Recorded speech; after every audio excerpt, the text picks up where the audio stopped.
Look closely. This brutal scene is Myanmar at its most real.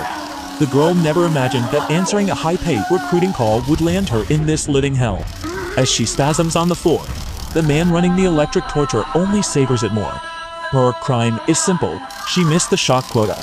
They treat her pain like entertainment, a warning to others who dare fall short again. Jolt after jolt drops her, twitching non-stop. Yet the fat old boss won't stop. Worse, he jams a stun baton at her and orders her to open her mouth. To stay alive, she obeys. Her compliance drives him crazier, and he shocks her again until she's barely breathing. Still smug, he says if she hits her numbers, next time he'll shock her a little less. It isn't over. He unbuckles his belt and continues the inhuman abuse. Too graphic. So we skip ahead. But he never dreams this frail girl will one day pay back every torment 100-fold. Only days ago, the girl was a new graduate hunting for modeling work, dreaming of a break and trusting lead that sounded real at first. She got an overseas call. They'd seen her posting, could pay $30,000 a month, and asked for photos. Real. She snapped one picture and sent it. They replied that she looked perfect and told her to come interview the next day. Without much thought, she rode out of the country. At the studio, it didn't match what she'd imagined, but she'd come so far. So she changed clothes and began the audition. After a single shot, the photographer made a gross demand that crossed her line. She turned and left. She didn't realize 3 brothers there had already marked her. That night, the 3rd brother, Bao San, tracked her to her hotel and tried to drag her away. Thinking fast, she bit him hard, but as she bolted, he grabbed her. Furious, he seized her head and slammed it into the floor again and again until she went dizzy. He stuffed a foul sock into her mouth, ripped out a power cord, and bound her ankles tight.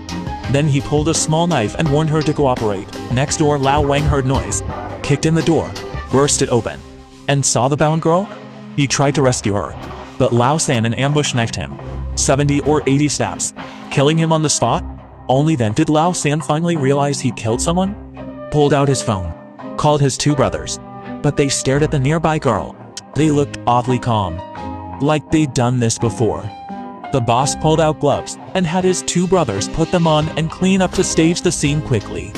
They wiped away every print, then took the 3rd brother's knife and, as the girl stared in fear, pressed her fingerprints onto the blade. Next, he forced a packet of hallucinogens down her throat to frame her as the killer. The drug knocked her out fast. She woke in a basement, hands chained tight. Then the 3 brothers came in. The second pulled out a hallucinogenic pill and shoved it into the girl's mouth. When she wouldn't swallow, they pinched her nose and forced it down. They meant to keep her under long-term control.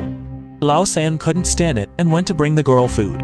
After the beasts left, she spotted a bug, got an idea, and quickly gagged herself, forcing up the pill she'd swallowed moments earlier.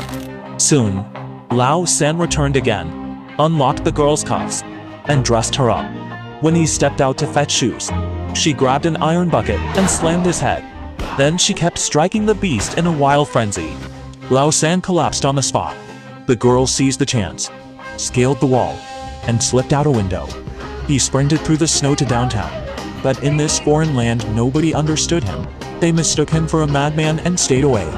Just as the girl was at a loss, a patrolling police officer found her and took her to the nearby police station. However, after the girl told her story, the police thought she was an addict and didn't believe a word she said. At that moment, a woman walked in, claiming to be the girl's compatriot and offering to take her to the embassy. With the police's permission, the woman took the girl away. But on the way, the woman received a phone call saying that the paperwork would take a little more time. While waiting, she insisted on taking the girl home to change into some comfortable clothes. The naive girl agreed without a second thought, not noticing that the woman's house seemed a bit familiar. After they arrived at the woman's house, she told the girl that the place to change clothes was in the basement. But when the girl got to the basement, she was completely stunned. Wasn't this the very place she had just escaped from? It turned out the woman was the mother of the 3 brothers. The girl never dreamed she would end up back in this hell again.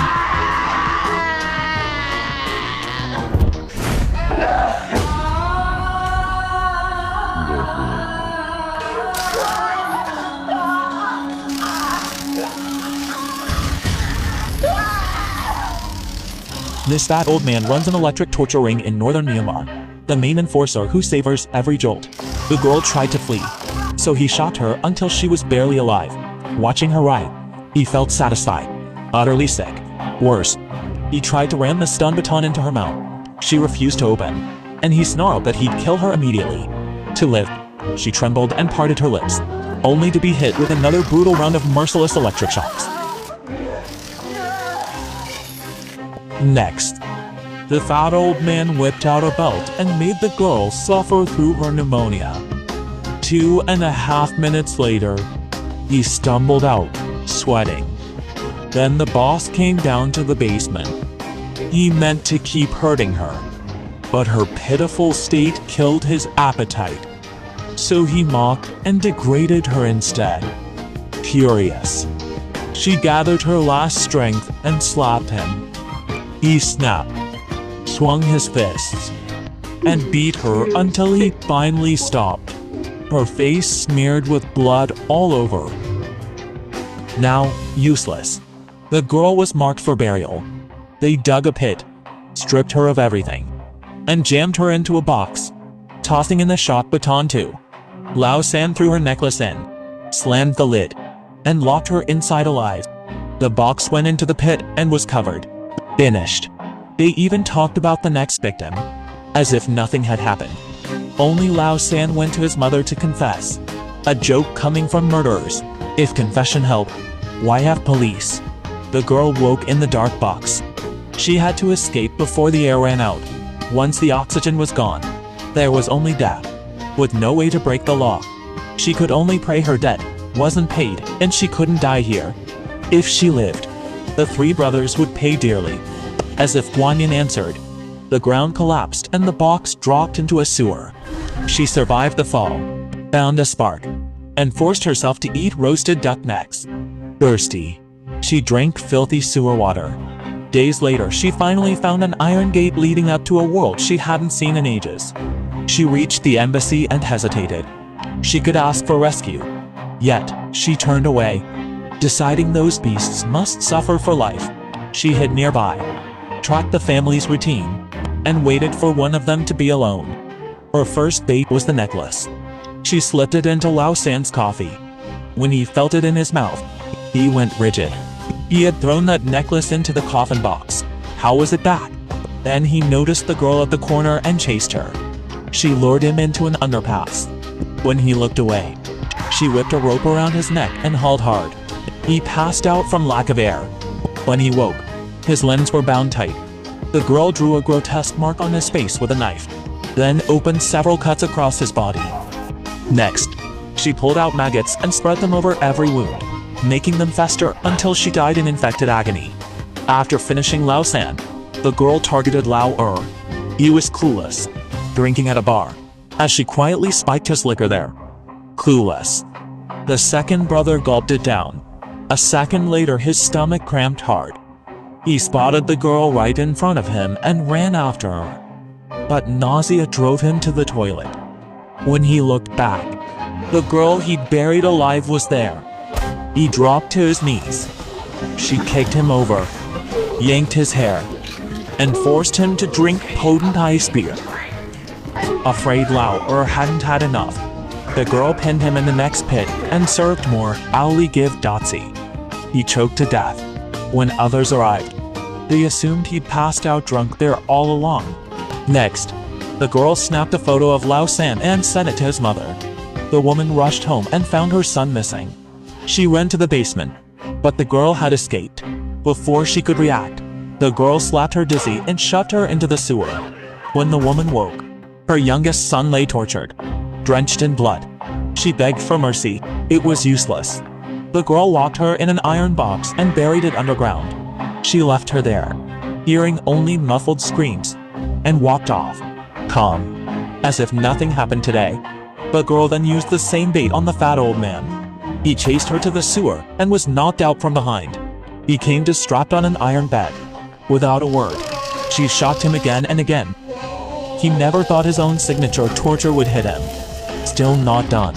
She clamped on a high-voltage pressure pad, paying back her pain 100 times over. His skin blackened, and he died on the spot. Only Lao Da remained. Sensing something wrong, he searched through the basement to the sewer and found Lao San dead. The girl struck from behind and dropped him. He woke fastened to a machine. She told him in detail how each of his family members had been killed. Lao Da trembled and pleaded to be spared, but she refused. What came next was pain he'd never imagined. Using tools, she killed him on the machine. With vengeance finally satisfied, the girl didn't run. She turned herself in. Guided by her, police dug up and rescued the girl who had been buried alive. What awaited the Avenger was not freedom, but prison with no end.